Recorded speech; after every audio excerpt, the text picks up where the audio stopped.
Então, eu convido os irmãos para abrirem as vossas Bíblias em 1 João. Vamos continuar a focar neste texto, nesta carta que João escreveu há 2000 anos para várias igrejas na Turquia, uma situação difícil que eles estavam a enfrentar. E vamos ouvir a palavra de Deus. 1 John, chapter 4, 1-6. Ok. Tá bom. Ok. Então vamos ouvir a palavra de Deus. Amados, não creias a todo espírito, mas provai se os espíritos são de Deus, porque já muitos falsos profetas se têm levantado no mundo. Nisto conhecereis o Espírito de Deus. Todo o espírito que confessa que Jesus Cristo veio em carne é de Deus. E todo o espírito que não confessa que Jesus Cristo veio em carne não é de Deus. Mas este é o espírito do anticristo, do qual já ouvistes que há de vir e eis que está já no mundo. Filhinhos, sois de Deus, e já os tendes vencido, porque maior é o que está em vós do que o que está no mundo. Do mundo são, por isso falam do mundo, e o mundo os ouve. Nós somos de Deus. Aquele que conhece a Deus ouve-nos. Aquele que não é de Deus não nos ouve. Nisto conhecemos nós o espírito da verdade e o espírito do erro. Então, uma pergunta. Como é que vocês compreendem o mundo em que nós estamos a viver? Qual é a sua percepção do mundo? Qual é a sua compreensão deste mundo? Vocês creem que existe o mundo físico e o mundo espiritual? Ou não existe nada espiritual no mundo? Eu creio por sua presença aqui nesta manhã, vocês aceitam, reconhecem que há e existe um mundo espiritual. Vocês estão aqui nesta manhã para adorar a quem? Deus. Que é espírito, que não tem corpo. Vocês creem que Deus existe. Vocês reconhecem que existe o mundo espiritual. Vieram para adorar ou vieram para saber mais sobre este Deus. Vocês creem que há uma guerra espiritual. Que existe uma guerra entre as forças do bem e as forças do mal. Certamente é isso que a Bíblia revela para nós. Desde Gênesis 3, logo depois da queda, da rebelião do casal, Deus chegou para castigar o casal e ele disse: porém inimizade entre ti e a mulher, e entre a tua semente e a sua semente, este te ferirá a cabeça e tu lhes ferirás o calcanhar. E desde o início, uma guerra espiritual.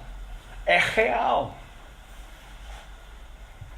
Mas nós já sabemos, através dos cânticos, através de toda a revelação de Deus, que Jesus, quando ele morreu na cruz, cumpriu esta profecia. Ressuscitou dentre dos mortos, garantiu a vitória para sempre. Para sempre o diabo está condenado, derrotado, mas ele continua a lutar, principalmente contra as pessoas que pertencem a Deus e Jesus. Existe uma guerra espiritual. O grande desafio é que o anticristo, o diabo, não se veste desta forma. É mais sutil. Ele é a pai da mentira. As suas táticas são para criar dúvida na mente dos que pertencem a Deus. E ele é capaz de usar várias pessoas que de aparência são religiosas para enganar o povo de Deus. Jesus falou sobre esta realidade em Mateus 7.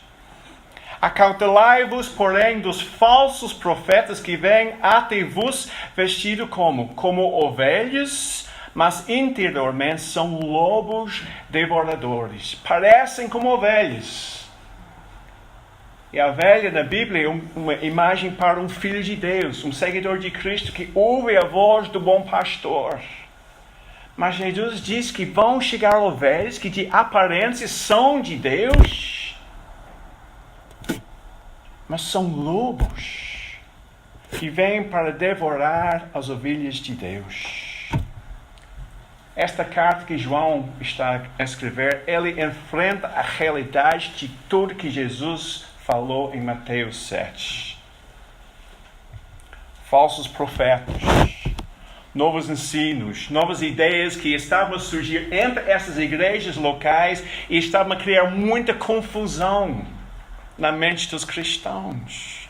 Mas o grande problema foi que, de aparência, eles tinham poder. Eles disseram: nós recebemos uma nova unção do Espírito e por causa disso nós estamos aqui no nome de Deus e vocês devem prestar atenção a nós e não a João. Estava a criar muita confusão na mente dos seguidores de Cristo. Isso foi a situação há 2000 anos. Como é a nossa situação hoje em dias? Há muitos falsos profetas que se levantam. Há muita informação que chega para nós dia após dia. Há muitas opções de grupos religiosos via internet aqui nessa cidade. Pessoas que aparecem têm poder, que são bem-sucedidos, têm muitos seguidores e apontam para a presença do Espírito Santo na sua igreja para dizer: olha, nós temos uma coisa nova aqui para vocês prestarem atenção. Ou seja, o que João trata nestes versículos é muito atual. É muito relevante para o nosso contexto. É muito importante para nós hoje em dia no Porto em 2019. Ali, muito simples, João vai colocar 2 princípios.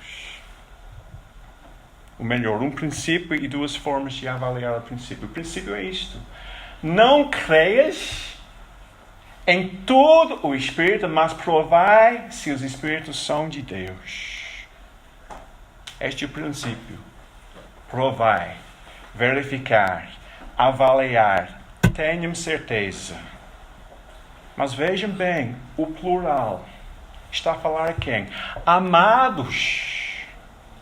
Não creias, plural. Provai, plural. Não é somente a função do líder da igreja, é a função de todos nós avaliar, verificar, provar aquilo que chega de novidade. Tanto dentro da igreja, como fora da igreja. Mas ele reconhece uma guerra espiritual. Muitos falsos profetas se têm levantado no mundo. E João já escreveu sobre isso em capítulo 2, um sinal da última hora. Mas o mais preocupante é, nessa situação, há 2000 anos, estes falsos profetas saíram de nós. Estavam entre os irmãos. Então a Bíblia convida-nos a compreender a realidade do mundo espiritual e convida-nos para sermos atentos para esta realidade. Não devemos aceitar qualquer coisa nova que possa surgir. Da mesma forma, não devemos rejeitar qualquer coisa nova que possa surgir. A orientação da Bíblia é avaliar, verificar, provar. Mas como? Como podemos provar? Muito simples. Por examinar o conteúdo do ensino que este espírito, esta pessoa está a promover, especificamente em relação à pessoa de Jesus Cristo. Jesus, na noite antes da sua morte, tomou os discípulos na última ceia, as últimas instruções para os discípulos. Ele disse: é melhor para vocês que eu vá, porque Deus vai enviar o Espírito Santo. E Jesus, em João 16, explica qual é a função do Espírito Santo. Ele diz: o Espírito Santo não falará de si mesmo, mas dirá tudo que tiver ouvido, ele me glorificará. A função do Espírito Santo é glorificar o Filho, é apontar para a verdade de Cristo. E Paulo, quando ele teve que escrever para uma igreja que estava muito confusa sobre os dons espirituais, sobre a espiritualidade, ele escreveu para que eles não fossem ignorantes. Ele diz: quero fazer compreender que ninguém que fala pelo Espírito de Deus vai dizer que Jesus não existe. E ninguém pode reconhecer Jesus como Senhor senão pelo Espírito Santo. Ou seja, a função do Espírito Santo na presença de qualquer pessoa é para que a pessoa possa confessar, declarar publicamente: eu creio nisso, eu vivo a minha vida desta forma, e vai apontar para Jesus. Não vai chamar atenção para si próprio. Então é muito importante que nós tenhamos a habilidade para avaliar o conteúdo. Não rejeitar de princípio, mas avaliar o conteúdo. Nós sabemos que o cristianismo tem a ver com Cristo. Um cristão é um seguidor de Cristo. Então qualquer erro em relação à pessoa de Jesus Cristo pode ameaçar o cristianismo. Em 1 João, o problema específico foi em relação à encarnação. Esta crença de que Deus se fez carne, habitou aqui na terra, na forma de Jesus que nasceu em Nazaré.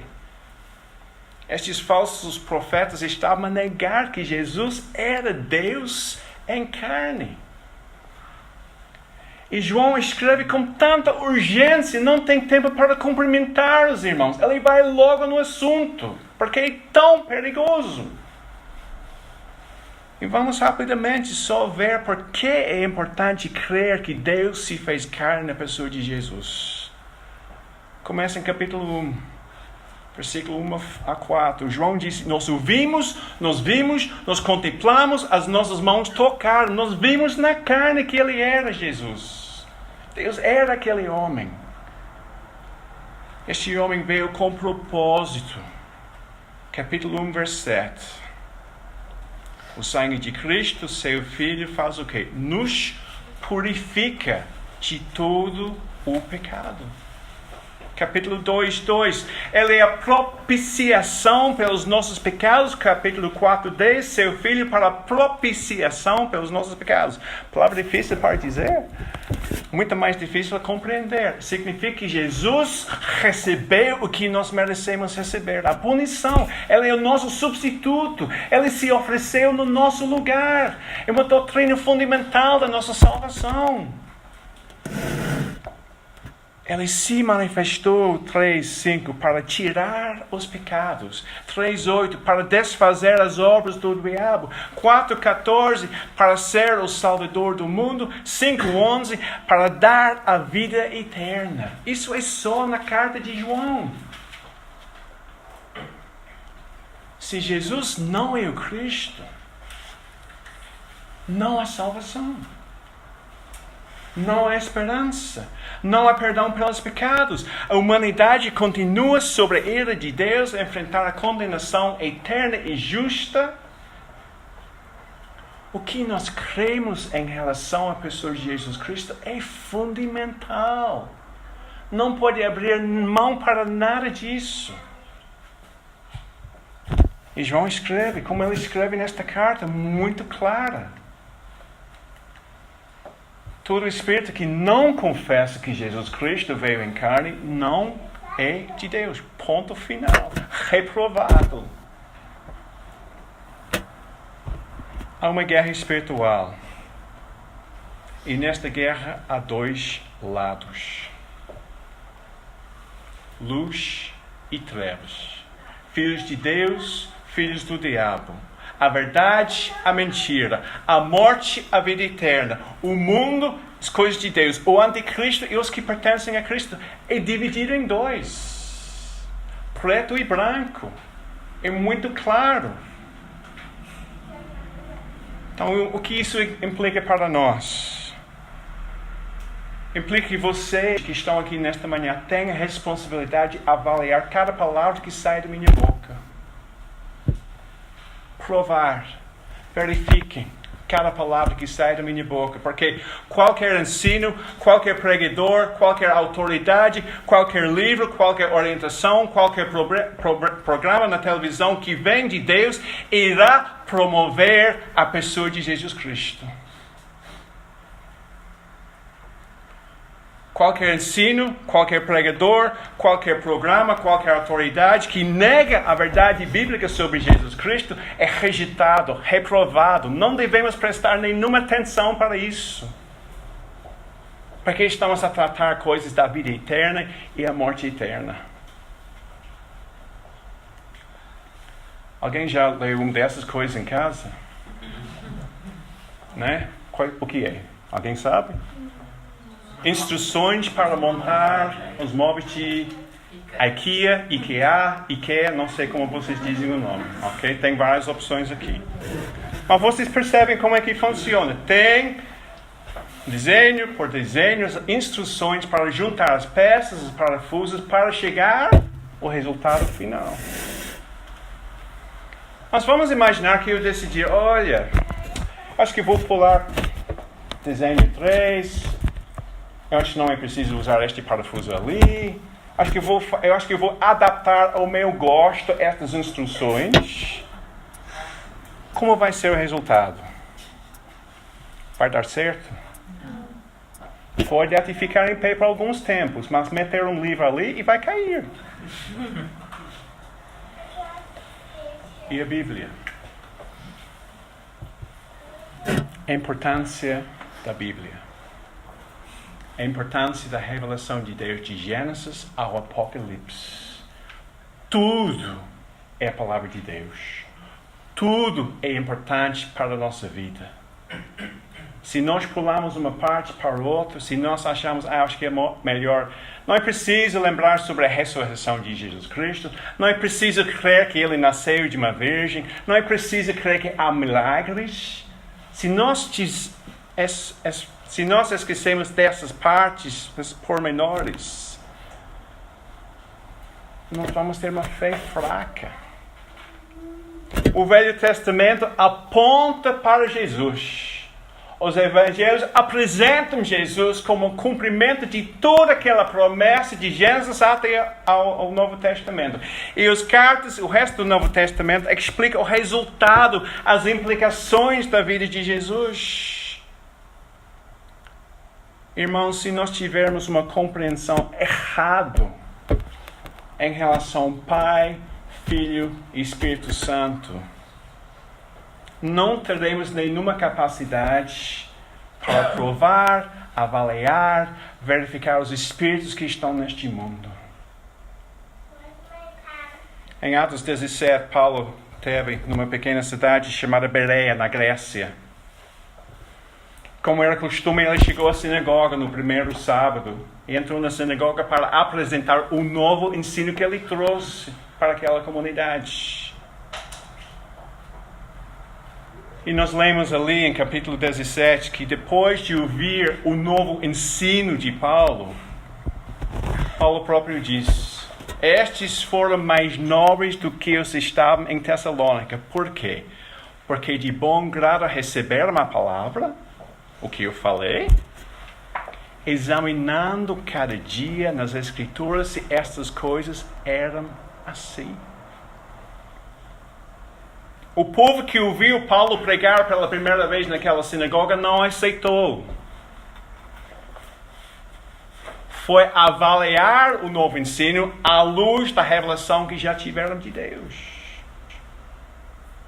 E chegaram a uma conclusão: olha, este homem traz uma coisa nova, mas é uma coisa nova que está de acordo com a revelação de Deus, então é de Deus, nós devemos aceitar. Irmãos, como é a nossa atitude para com a Bíblia? Eu compreendo as pressões da semana, as outras coisas que nós temos que fazer, de família, de trabalho, vários outros desafios e responsabilidades. Mas nós podemos dizer de honesto que conhecemos melhor hoje a palavra de Deus do que há um mês, do que 6 meses, do que no ano passado.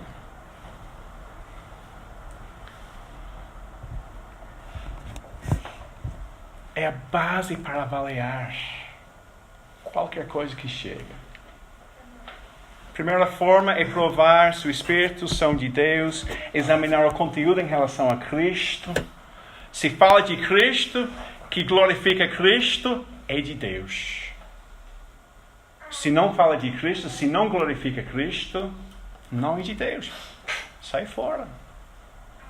A segunda forma é o efeito que o ensino vai produzir.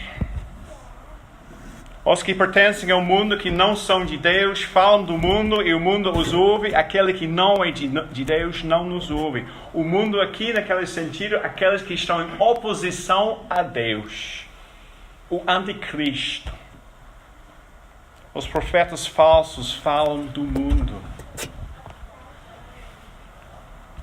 Vamos pensar sobre nossa realidade. Os políticos, professores na escola, na universidade, a mídia, de forma geral, estão a dizer: está tudo bem, somos bons, só falta mais educação, só falta mais formação de cidadão. Deus não vai julgar, Deus é bonzinho, Deus é amor. Ser um discípulo de Cristo é ser um fanático religioso. Não precisa acreditar nesta ideologia, porque vai destruir a sua liberdade. Vejam o que as igrejas têm feito aqui no mundo. Este é o comentário da nossa sociedade. Há coisas menos sutis. Grupos religiosos que andam com bíblias grandes, pretas, têm templos, têm pastores bem vestidos que falam com autoridade e promovem prosperidade, promovem bênção e riquezas, constroem novos impérios para si próprios, se glorificam e enganam e exploram o povo. É a nossa realidade aqui. Mas por quê? Porque o povo de Portugal, o povo não tem base para avaliar. Aceita qualquer coisa.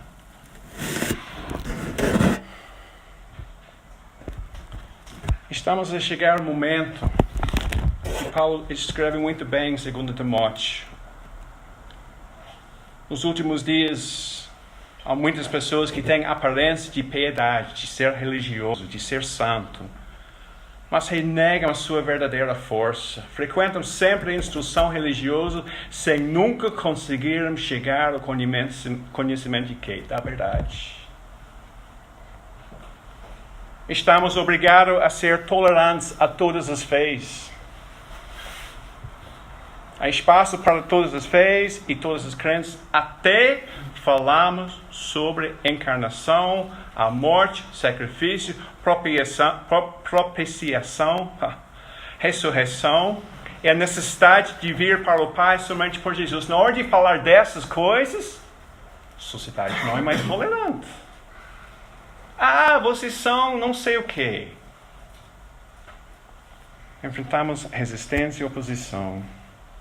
Há muitas perguntas, muitas questões polêmicas, identidade sexual, definição de direitos, casamento, aborto. Vocês percebem muito bem o quadro moral da nossa sociedade. Mas se nós formos obrigados a modificar a mensagem para ser mais atraente, este movimento não é de Deus. Se formos obrigados a se calhar em relação a pessoa de Cristo ser única, este movimento não pode ser de Deus. Mas quem somos nós? Nós somos de Deus, aquele que conhece a Deus, ouve-nos. João está a escrever aqui sobre os apóstolos, nossos apóstolos. Receberam o Espírito Santo, saíram para testemunhar, falaram sobre Cristo, o nascimento e tudo mais. E Paulo percebe muito bem que a mensagem que ele pregou era loucura. Ele diz loucura para os gregos e pedra de tropeço para os judeus. Mas ele falou: eu vou fazer o máximo para fazer conhecido entre vós somente Jesus Cristo. Por quê? Porque para nós que recebemos a salvação, esta é a manifestação do poder de Deus. Resumindo, nisto conhecemos nós a verdade.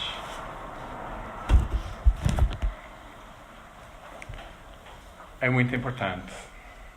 Na minha opinião, não tem nada mais importante no dia de hoje de que o povo de Deus, os discípulos de Cristo, sejam capacitados para avaliar, provar, verificar os espíritos do nosso mundo. Porque estão a nos combater todo momento quando saímos daqui. Tudo o espírito que confessa que Jesus Cristo veio em carne de Deus. Avaliam em relação à cristologia, conhecimento sobre Cristo. O que a Bíblia revela sobre Cristo é a base para avaliar. E também percebem muito bem o efeito da mensagem dessas coisas. Que estão a engrandecer o homem. Se estão a engrandecer coisas que não são da Bíblia, nós devemos rejeitar. Porque não vem de Deus. O espírito de verdade, o espírito de erro. João escreve com urgência e oferece este princípio. Uma pergunta: por que as seitas crescem tanto aqui em Portugal? Não é porque não tem interesse espiritual. De fato, é um sinal que há interesse espiritual entre o povo que vive neste país. Eles crescem porque é um país religioso, mas um país que não conhece e nunca foi ensinado a conhecer a palavra de Deus. Portanto, não tem base para avaliar, verificar e provar qualquer pessoa que chega aqui, abre uma Bíblia e começa a falar. Portugal precisa distinguir entre o espírito da verdade e o espírito do erro, mas começa com quem? Amados, não creias, mas provai. Começa no plural, começa com cada um de nós.